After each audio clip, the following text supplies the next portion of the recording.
Williams and Pakis both forward from the back. Giovinco with the ball into the box, Pakis with the header. Back for Sebastian Giovinco here. This time chipped in, back post. Toronto FC at level. Sebastian Giovinco floating the ball in. And Chicago couldn't deal with it.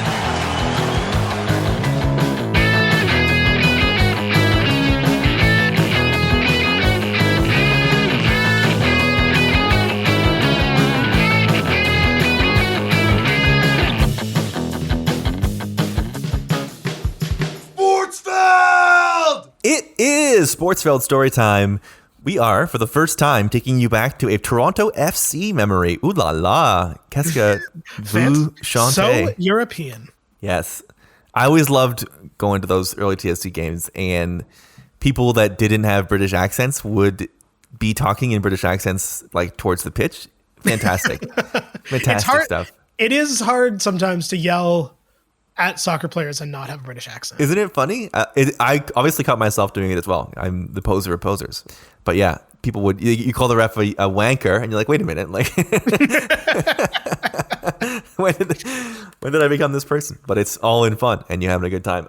We, last episode, traced our roots as Toronto FC fans. I outed myself as somebody who was there for the early days, and then missed all of this, and you perfectly got on board with the Jermaine Defoe transfer, which was, I think, the first time they made major waves after just being a team that was passionate fan base. They sort of made their first big move, and we closed it off last week, right before some really, really pivotal moments in Toronto FC history. What would happen is 2015 would happen, and I don't know if we knew it at the time, but 2015 was a crazy special year to be a fan of Toronto sports. It starts off on the 15th of January. All that excitement, the bloody big deal for Jermaine Defoe. He is swapped for Jozy Altidore from Sunderland. Altidore here to connect with Michael Bradley. If you remember, I remember there being like footage of Bradley and Altidore training with Team USA, and like Altidore, I think Bradley's mic'd up and he like tries to sell him on coming to play in Toronto. I think I remember that correctly. Yeah, it was. I remember my only real like exposure to Altidore was through international play, and all my American soccer fan friends were like, "Oh, he's so frustrating."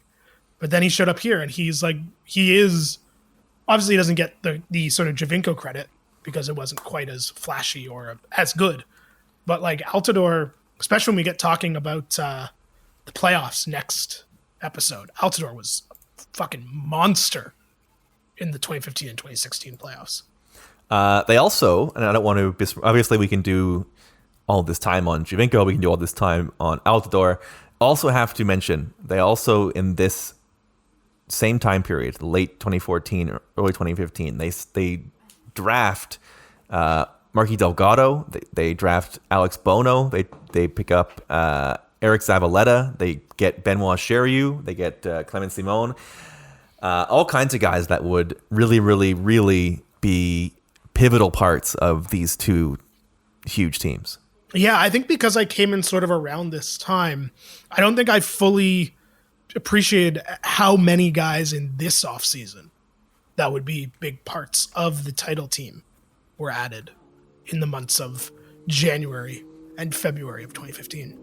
We've done a couple of these look backs, and what always strikes me, actually, is how often these touchstone moments happen on special teams, where, like, you don't realize it at the time, but, like, 4 really important things all happen in the span of 2 weeks. You know, we saw that obviously the 2015 Jays building. We have to mention it every time we talk about anything. There was, like, a 2-week span where they added 6 guys, right? Same with the Blue Jays that won the World Series in 1993. There was like these waves of action. You think about the Raptors, how there's, they drop one guy and you're like, oh, that seems weird. And then suddenly it's this huge trade, and then suddenly it's this Gasol thing. And like, there's always these runs of transactions that end up being really foundational and ground shifting. And this is the one for Toronto FC. Yeah, I think that's entirely correct. And it is capped off in February with Sebastian Giovinco coming over. I don't know what you knew about Giovinco before he got here. I knew obviously absolutely nothing other than he had been playing in Juventus. And you don't have to know a lot about soccer to know that playing on the Italy under 21 team and all the way down, under 20, under 19, under 18, under 17, yada, yada, yada, and playing in the Juve system and graduating to make 93 appearances for Juve's top team, that's pretty good. Yeah, I knew nothing about him other than that he was highly touted in exactly the ways you said. I think that obviously Toronto FC in 2015 is dwarfed a little bit by the Blue Jays of 2015, which I think is fair. But like, it's hard to overstate the impact that Giovinco had on Toronto FC as a whole. Mm-hmm. Like, unbelievably good. Felt like every goal was a wonder goal, even the ones that weren't. And just like when you think about sort of the glory years, I guess, of Toronto FC, now that we're in a few years off, it's like, man, he was just so much fun. Like every big moment he was involved in, some just ridiculous goals. He was just so fun. An air of expectation. Giovinco. Still Giovinco. Oh, Giovinco. Oh, my word. That is absolutely exceptional. What can you say about Sebastian Giovinco? He's probably scored the goal it takes Toronto FC to the promised land of the playoffs. It's 2-0. It's Giovinco again. MLS goal of the year. Calling it right now. Sebastian Giovinco skins the entire New York Red Bulls team, and that last dummy sold Zubar, sent him the wrong way. Shorts around his ankles. Unbelievable. What a finish from Sebastian Giovinco. What a player. He would score the free kicks, the spot kicks was always where it was like, this can't be real. This is unbelievable. Given any sort of time to have space to shoot, it was like, I can't believe this guy is playing in this league. I remember, I guess we're getting a little ahead of ourselves. I guess it would have been in 2016 season, 2017 season when they won the cup. I remember he had a free kick to tie a game against, I think, Atlanta. It was one of the last games of the year, and it clinched these, what's it called, the Supporters Shield for TFC. And it was one of those things where just like, well, we need a draw here. And then it was like, oh, Seba's lining up for a free kick to do it. It was one of those like, of course it's going in. Yeah. And it was just like, yeah, obvious. Yeah, it was the final game of the season. He scored a free kick in the 84th minute. And it was just like, obviously. It was just perfect top corner. His set pieces were unbelievable. And not just that, but also an incredible link with Jozy. Like if you're going to bring in Altidore, as much as, Bradley commands a lot of respect, he wasn't supposed to be the main playmaker. He was supposed to be that holding mid that shifts you from defense to offense and gets things going in the right direction and can chip in here and there.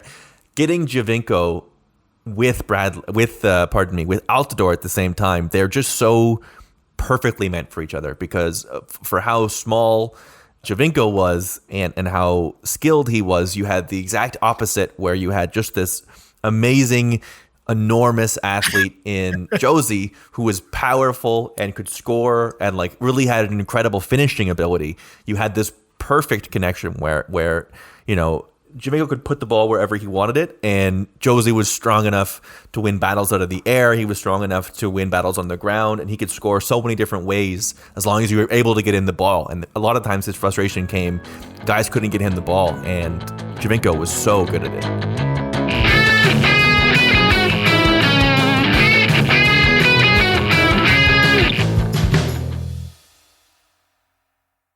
As someone who wasn't, or who was just sort of getting into his soccer fandom, the skill he had on the ball and the way he could just lose guys. I think especially coming from, like the Juve system and the Italian national system to MLS, it was so easy to get on board.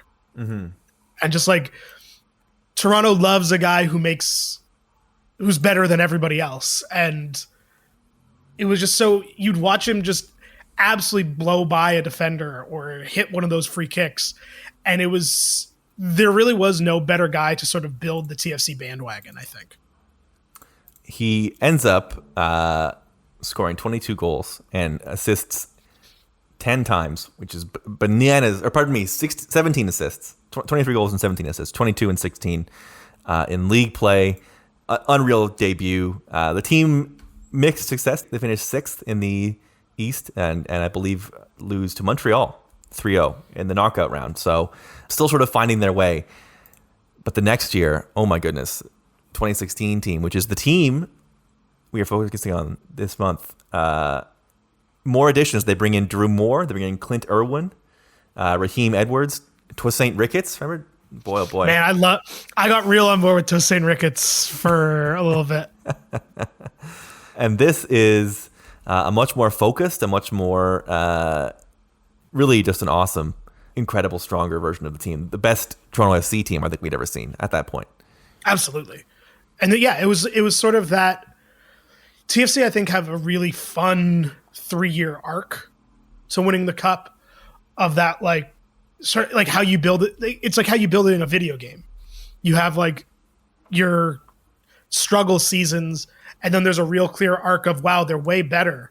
This, like, just each year was better than the last, and then taking the leap from 2015 to 16, and then after just missing out on a cup in 2016, in 2017 somehow being even significantly better than that, to the point where it's like, well, now the final form has arrived. Mm-hmm. It's a really fun, cool arc to track. And you can really see it if you're looking sort of at the match results. Is there sort of a middling, the same old Toronto FC was sort of the team up until about July. July, they beat DC United 4-1. Giovinco scores 3, obviously. He scores a hat trick. It starts off a little homestand. They win 4 straight at home, 4-1, 3-0, 1-0, 4-1. Then they tie Houston in Houston. And then they win 2 more, so they go 6-0-1 or 6-1-0. I don't know which order does it go in soccer, Jake? I think draws are second. Yeah, so they go 6-1-0 in a 7-game span over the course of a month from July 23rd to August 24th. And they only lose 2 more times the rest of the year. So they really sort of find themselves on their way to the playoffs. Yeah, and I remember sort of after watching them lose to Montreal the previous season, then the sort of that fear of playing in the knockout game again, and they go into the knockout game at home against Philly and just smoke them 3-1. And it was like, okay, that sort of fear you get in all sports where like you end the season hot, and then it's like, oh, are they going to carry it over to the playoffs? Especially because they only won 1 game in their final 6, although they only lost 1 game in their final 6. But then they came into the playoffs, and the one that I remember the most was the second leg of the Eastern Conference semifinals against New York City FC, the high-powered New York City FC, who scored 62 goals in the regular season, finished second in the Eastern Conference, and TFC just kicked the shit out of them. And this is exactly how Greg Vanney would have wanted this game to start, as Altidore plays it through. Giovinco with a turn. Can he get a shot away? Giovinco! It is the perfect start for Toronto FC. The away goal that could mean so much in this tie. 6 minutes in, it's Sebastian Giovinco. They won 2-0 in Toronto in leg 1, and leg 2 in New York, they win 5-0 to win 7-0 on aggregate. I watched that game in a bar whose name I don't remember, but I was with the members of U Sector, the TFC supporter section, in this dingy bar on the 2nd floor on Yonge Street, like Yonge and Wellesley. I'm sure someone can remind me of the name. And it was that fun thing you get in playoffs where everyone's super, super tense to start the game. And then within 10 minutes, it was just Giovinco scores in the 6th and the 20th. And then it was just like, all right, this is fun now. It was great. It was a great time. Giovinco in the 6th and the 20th and the 91st. Altidore in the 30th. Osorio in the 50th. In front of 28,000 fans in Yankee Stadium. The worst camera angles for a soccer game. It's 7-0 Toronto FC on aggregate. And that sets up, listen, we talked about last year, the Toronto FC knocked out by Montreal Impact.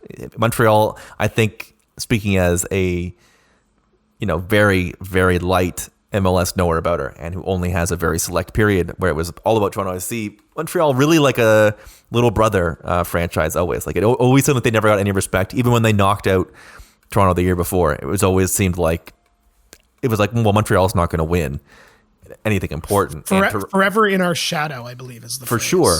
And it was like, Toronto, just you wait. Like, next year they've got real talent. Like, you'll see. And then, boy oh boy, it starts.